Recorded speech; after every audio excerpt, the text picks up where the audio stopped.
Why black wealth was stolen, from slavery to today. What if the racial wealth gap in America did not grow out of chance or private choices, but out of design? Imagine a set of policies, court decisions, banking rules, and local practices laid like tracks over generations. Imagine those tracks guiding one group toward land, finance, and compound growth, while steering another group away from those same on-ramps. If that idea feels heavy, give me a few minutes. By the end, many viewers will read a paycheck, a mortgage rate, or a school district map with new eyes. You are watching My Blackness 100. If honest history, economic justice, and black wealth building matter to you, subscribe, turn on notifications, comment, and share this with someone who cares about change that lasts. This channel exists for those who want receipts and clear explanations, not slogans. Stay with me through the final minute, and you will leave with a simple mental model for spotting how policy turns into money, or the lack of it, across a lifetime. From the plantation ledger to the modern loan office, the American economy has used rules that transported advantage across time. The names of the rules changed, the actors changed, the paperwork changed, yet the flow of advantage stayed remarkably stable. When law shapes money, the past is never only in the past. Here is where we are going. We start with the economic engine of slavery. We move through black codes and vagrancy laws, federal gatekeeping during the New Deal, the Jim Crow economy, the promise and denial of the GI Bill, redlining and segregated housing markets, employment discrimination and union barriers, the war on drugs, mass incarceration, and modern discriminatory lending. At the end, a simple three-part model will help you read any policy through a wealth lens. Comment ready for the model if you will walk with me to the finish. 1. Slavery's economic legacy. The first great transfer. Millions of Africans were brought in chains and forced to build value without wages or assets. Sugar, cotton, tobacco, timber, rail links, ports, ships, and banks grew stronger through coerced labor. That labor generated a surplus which funded plantations, then flowed into finance, transport, insurance, and early industry. Profits paid for land, education, and political influence. Children of enslavers began life with property and connections, which gave them a head start in a country that rewarded both. When emancipation arrived in 1865, newly freed people received legal personhood without land, savings, or tools. Families began freedom with hope and courage, yet without seed capital, while others began adulthood with acreage, livestock, and lines of credit. If you start a race with a 2-century delay, grit alone cannot erase compounding. This is not a moral judgment on any individual. This is an accounting reality. If this framing helps, write "Start lines matter" in the comments. 2. Black codes and vagrancy laws control by statute. After emancipation, Southern states wrote black codes that regulated movement, employment, and contracts. Many localities enforced vagrancy laws that criminalized unemployment, especially for black residents. If a person could not present a labor contract, an officer could arrest that person, and a court could assign labor through a paid lease to a private employer. The term convict leasing captures a simple reality. A city or state transformed jail populations into a low-cost workforce. Mines, railroads, and farms gained cheap labor while wages for free black workers stayed depressed. This was labor market engineering. A business owner could compare a fair wage for a free worker with a near-free rate from the jail. Guess which option that owner chose? Families lost fathers, brothers, sons, and daughters to a system that called itself lawful, then billed out their days to private bidders. The line from the plantation to the chain gang did not curve far. That line drew down wealth before it could gather. 3. Federal racial policies, gatekeeping at national scale. People often imagine discrimination as a local act by one landlord or one supervisor. National policy also carried heavy weight. Immigration rules favored white Europeans while constricting African and non-white arrivals. Land programs and credit flows that supported homesteading or farm ownership often excluded black applicants, or placed requirements that a black family could not meet because of earlier denials. During the New Deal, relief programs saved millions from ruin, yet agricultural subsidies often went to white landowners rather than the black tenant farmers who did the labor. Early Social Security did not cover domestic and farm work, which were roles held by large numbers of Black Americans. Retirement security, in other words, began later or not at all for families that needed compounding the most. Policies shaped ladders. If a rung is missing at the point where a worker must climb, no lecture on hustle can replace that rung. When viewers ask why a wage gap and a wealth gap can coexist, point to benefits that never reached entire job categories for decades. 4. Jim Crow, segregation as an economic system. Many think of Jim Crow as a color line at lunch counters. It was an economic firewall that divided markets, wages, and growth. Black children attended schools with fewer books, fewer labs, and fewer pathways to advanced coursework. Those classrooms produced graduates who had to work twice as hard to win the same credential. Unions barred Black workers from skilled trades. Hiring managers steered qualified candidates away from leadership tracks even when performance matched or exceeded peers. Black professionals often served Black-only markets with smaller customer bases and lower average household incomes. A Black dentist or lawyer with talent and training could not cross a boundary that would have doubled or tripled the addressable market. Meanwhile, white competitors scaled into regional brands. That is not a story about talent. That is a story about access to customers, capital, and contracts. Separate space meant separate revenue, separate scale, and separate futures. 5. The GI Bill, one promise, two realities. After World War II, the GI Bill offered education grants, housing support, and small business credit to veterans. On paper, the promise looked universal. Delivery happened through local banks and institutions that could discriminate. Many Black veterans faced denials for mortgages in new suburbs. Others were guided towards segregated colleges with limited seats and fewer resources. A white veteran could buy a starter home in a growing suburb for a few $1,000s and ride the wave of appreciation for 40 years. Home equity later funded college, a business, or a secure retirement. A Black veteran with the same service record and ambition often paid rent in a neighborhood that did not appreciate, watched wages chase rising costs, and retired without a cushion. One federal program produced two financial worlds. A grant or guaranteed loan loses force when a gatekeeper can say no. If your family grew from a home bought after the war, share that story. If your family sought the same path and met a wall, your story belongs here as well. Real lives carry this history forward. 6. Redlining and housing discrimination, mapping who may own. During the 1930s, federal maps graded neighborhoods for mortgage risk. Areas with Black residents were often outlined in red, which led banks to deny loans or charge higher rates.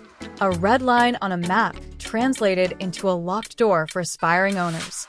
White families moved into suburbs with rising home values, cleaner air, better funded schools, and lower crime. Black families paid high rents in older districts with crumbling housing and shrinking municipal services. Homeownership became the great American escalator for one population and a stalled platform for another. The marks of those maps remain. Formerly redlined areas still show underinvestment, fewer grocery stores, more environmental hazards, and slower business formation. Private investment follows the scent of rising values.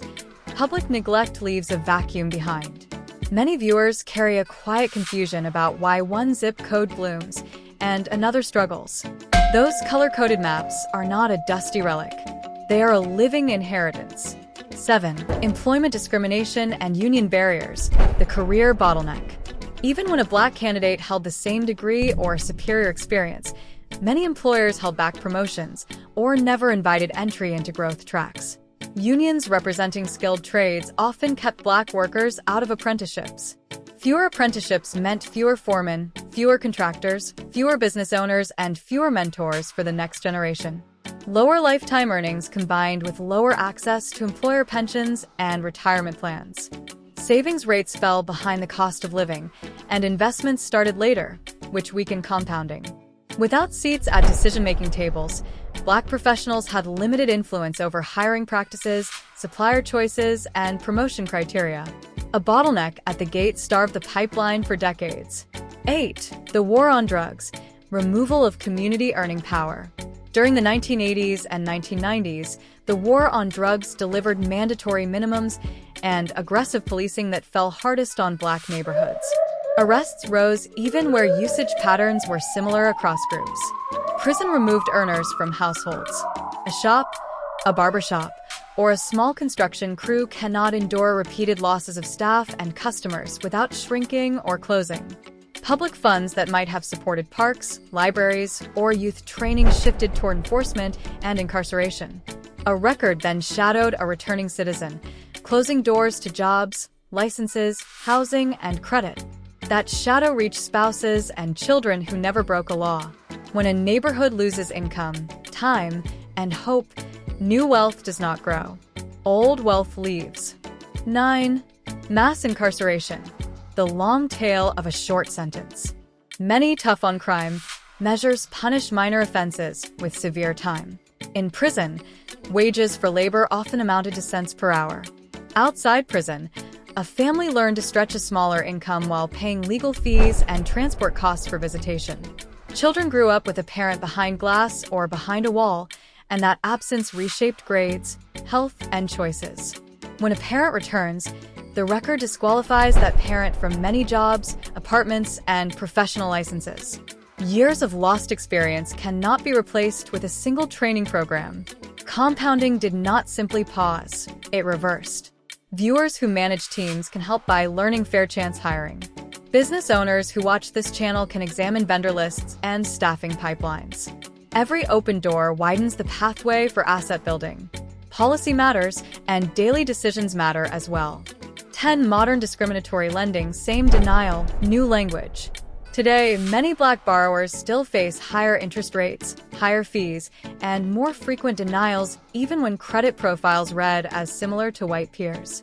Predatory lending fills the gap with payday loans, title loans, and high-fee products that drain cash flow and cause a family to miss investment windows. Entrepreneurs without fair credit access struggle to launch, hire, or scale. Fewer Black-owned firms in a community means fewer local jobs, fewer internships for youth, and less wealth circulating within the neighborhood. Banking language looks neutral, yet results reveal a pattern that echoes older eras. If you have a story about a loan denial that made little sense on the numbers, consider sharing a brief version in the comments. Not every story can be verified on the spot, yet shared patterns often reveal the shape of a system. A straight line through history, a simple model for your toolkit. Here is the mental model promised at the start. Any durable wealth system rests on 3 functions: acquire, protect, multiply. Acquire means the first asset: land, a home, a promising business, a credential that draws premium wages, a patent, or a book of clients. Protect means the rule set that keeps that asset safe: fair courts, fire services, insurance, honest appraisals, unbiased policing, and reliable contracts. Multiply means credit at fair rates, time to allow compounding, open markets, and a tax code that does not strip growth from one group while filling the sails of another.